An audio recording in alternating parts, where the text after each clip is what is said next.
যদি সময় মতো দাবি আদায় না হয়, সংসদ এবং রাজপথ একাকার হয়ে যাবে। গণভোটের গণরায় বাস্তবায়ন করতে হবে। গণভোটে 70% মানুষ হ্যাঁ পক্ষে, সংস্কারের পক্ষে ভোট দিয়েছে। আমরা দেখে এসেছি ঐক্যমত কমিশন থেকে সংস্কারের পক্ষে, জুলাইয়ের পক্ষে আল্লামা মামুনুল হক এবং বাংলাদেশ খেলাফত মজলিস সবসময় আন্তরিক ছিল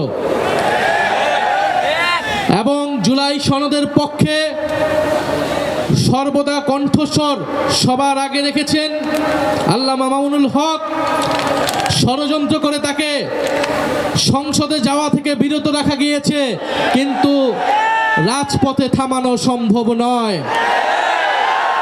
আমরা সংসদে আছি জুলাই সনদ বাস্তবায়ন, গণভোট বাস্তবায়নের পক্ষে কথা বলার জন্য, আর রাজপথে আছেন আল্লামা মামুনুল হক সহ নাসিরউদ্দিন পাটোয়ারিরা।